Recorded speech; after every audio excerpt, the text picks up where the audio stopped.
बदलापूरमधील शाळेत 2 चिमुकल्यांवर झालेले अत्याचार विरोधात मोहोपाडा येथे सर्वपक्षीयांसह सामाजिक संघटनांच्या वतीनं मोहोपाडा बाजारपेठेतील शिवाजी महाराज चौकात जमून निषेध नोंदवण्यात आला। बदलापूरमधील घटनेतील आरोपीला फाशीची शिक्षा मिळावी अशी मागणी निवेदनाद्वारे महिलांनी रसायनी पोलीस ठाण्याचे वरिष्ठ पोलीस निरीक्षक संजय बांगर यांच्याकडे केली। यावेळी महिला वर्गातील अत्याचारात वाढ होत असून शासनानं कडक कारवाईसह कठोर कायदे करावे अशी मागणी महिलांनी केली।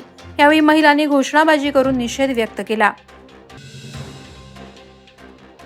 शहरातील नागरिकांना शुद्ध पाणी पुरवठा करण्यात यावा यासाठी पेण शहर मर्यादित माझं पेण या राजेंद्र पाटील यांच्या संघटनेनं नगरपालिकेवर मोर्चा काढला आणि कोतवाल चौकातील रस्ता अडवून निदर्शनं केली। या मोर्चात सामाजिक संस्थेचे कार्यकर्ते, राजकीय पक्ष, पदाधिकारी आणि ज्येष्ठ नागरिक असे 60 ते 70 नागरिक सहभागी होते।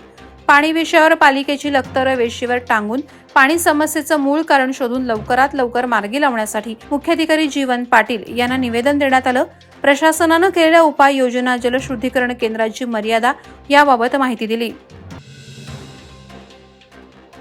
पनवेल तालुक्यातील उसरली खुर्द गावात इमारत विकसित करणारे बांधकाम व्यावसायिक अयाज मर्चंट यांना जागा मालक बळीराम भोईर यांनी अन्य 3 साथीदारांसह जबर मारहाण करून कार्यालयातील 65,000 रुपये देखील लंपास केल्याची तक्रार दाखल झाली आहे। अयाज मर्चंट यांनी दिलेल्या जबाबानुसार बळीराम भोईर आणि अन्य तिघांनी कार्यालयात येत अतिरिक्त पैशाचा तगादा लावला। यावर पैसे देण्यास नकार दिल्यानं अयाज मर्चंट यांना मारहाण करण्यात आली। यामध्ये अयाज मर्चंट यांच्या नाकाचं हाड फ्रॅक्चर झालं असून त्यांच्या छातीला तसंच डोक्याला गंभीर दुखापत झाली। यानंतर आरोपी फरार झाला आहे। देशभरात महिला अत्याचार वाढत असताना आता यात महिला डॉक्टरही बळी पडू लागलेत। कोलकातामध्ये महिला डॉक्टरबाबत घडलेल्या संतापजनक प्रकाराचे पडसाद अनेक ठिकाणी पाहायला मिळत आहेत। नवी मुंबईतील इंडियन मेडिकल असोसिएशनच्या वतीनं घटनेचा निषेध करत आंदोलन करण्यात आलं। अशा घटनांना सरकारनं कुठेतरी कडक पावलं उचलत कायमचे पायबंद घालणं गरजेचं असून आम्हा महिला डॉक्टरांना सुरक्षा मिळावी अशी मागणी करण्यात आली। बदलापूर प्रकरणाबाबतही सरकारनं गंभीरपणे कारवाई करत महिलांना योग्य सुरक्षा द्यावी अशी मागणी करण्यात आली। मुरुड तालुक्यातील बोर्ली येथील साने गुरुजी शिक्षण प्रसारक मंडळानं केलेलं अतिक्रमण काढून टाकण्याची नोटीस बोर्ली ग्रामपंचायतीच्या सरपंच सपना जय पाटील यांनी साने गुरुजी शिक्षक प्रसारक मंडळाला दिली आहे। बोर्ली येथील गट क्रमांक 12 क्षेत्र 033 या ग्रामपंचायतच्या मालकीच्या जागेचा वापर हा स्मशानभूमीसाठी करीत असल्याची नोंद 7/12 वर आहे। या जागेमध्ये साने गुरुजी शिक्षक प्रसारक मंडळानं बेकायदेशीररित्या 2 वर्गखोल्या बांधल्या असल्याची तक्रार करण्यात आल्यानंतर आता अतिक्रमण होण्याची नोटीस देण्यात आली।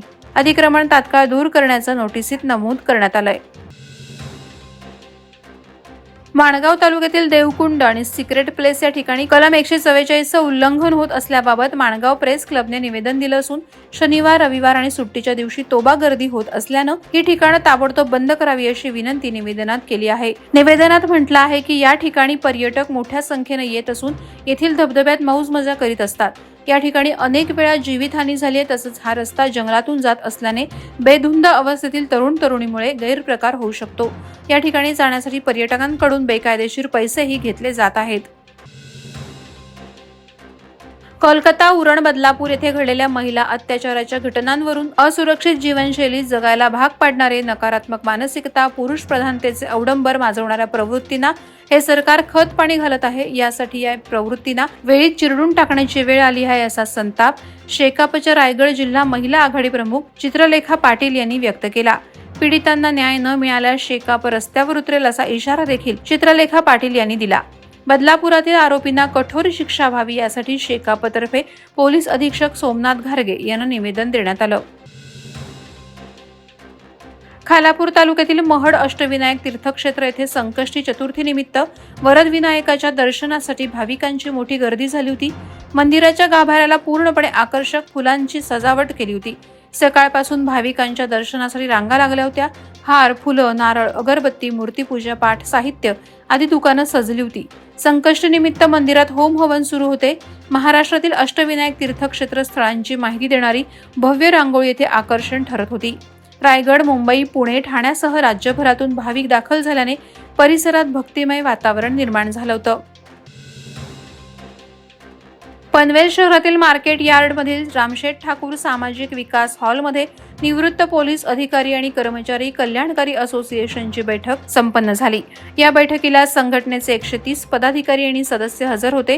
प्रमुख पाहुणे सुरेंद्र मानधने, निवृत्त सहाय्यक पोलीस आयुक्त आणि संघटनेचे अध्यक्ष विनोद चव्हाण, कार्याध्यक्ष सिद्धेश्वर कांबळे, उपाध्यक्ष राजेंद्र पाटील आदींसह मान्यवर उपस्थित होते।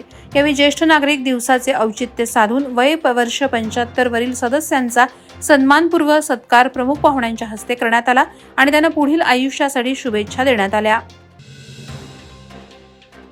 पेण तालुक्यातील कासू गावातील श्री नाना वेखंडे ग्रामीण बिगर शेती सहकारी पतसंस्थेचा 23वा वर्धापन दिन उत्साहपूर्ण वातावरणात मान्यवरांच्या उपस्थितीत साजरा झाला।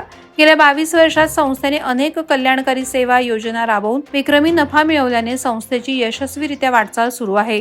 संस्थेचे संचालक, संचालिका, व्यवस्थापक, कर्मचारी यांच्या सहकार्यातून ही संस्था आता एका वेगळ्या उंचीवरती पोहोचली आहे। समाजाचं हित जपणारी संस्था येणाऱ्या लक्ष्मीपूजनाला प्रत्येक घराघरात पोहोचेल। 2025व्या वर्षी संस्था पेण शहरात नाव करेल, असं संचालक मंडळ अध्यक्ष मोहन वेखंडे यांनी सांगितलं। बदलापूर आदर्श शाळेमध्ये मन सुन्न करणारी घटना घडली। शाळेतील सफाई कर्मचाऱ्यांनी चिमुकलीवर लैंगिक अत्याचार केला। खोपोली शहरात शिवसेना उद्धव बाळासाहेब ठाकरे पक्षांच्या वतीनं असंख्य महिला पदाधिकारी, कार्यकर्ते यांच्या उपस्थितीत कर्जत खालापूर विधानसभा संपर्क प्रमुख डॉक्टर सुनील पाटील यांच्या नेतृत्वाखाली शील फाटा येथील छत्रपती शिवाजी महाराज यांच्या पुतळ्याला पुष्पहार अर्पण करून शिवस्मारकासमोर तीव्र आंदोलन केलं। त्यानंतर आरोपीला लवकरात लवकर फाशी देण्याची मागणी खोपोली पोलीस ठाण्याचे निरीक्षक शीतक राऊत यांना निवेदन देऊन आंदोलकांनी केली।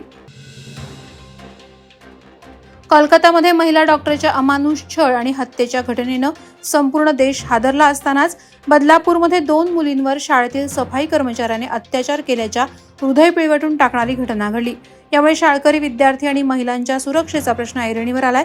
यासाठी उत्तर रायगडचे शिंदे गट युवा सेनेचे संपर्क प्रमुख सिद्धांत शेलार यांच्या नेतृत्वात युवा सेनेने खालापूर पंचायत समितीचे गट शिक्षणाधिकारी, उपविभागीय अधिकारी, खोपोली पोलीस निरीक्षक, खोपोली मुख्याधिकारी यांना निवेदन देत तालुक्यातील सर्व शाळा आणि महाविद्यालयात सीसीटीव्ही कॅमेरे लावावेत अशी मागणी केली। वादळवारा लाईव्हसाठी न्यूज ब्युरो, रायगड। नवी मुंबई व रायगड जिल्ह्यातील ताज्या बातम्या आणि घडामोडींसाठी सबस्क्राईब करा वादळवारा लाईव्ह चॅनल आणि दाबा बेल आयकॉन।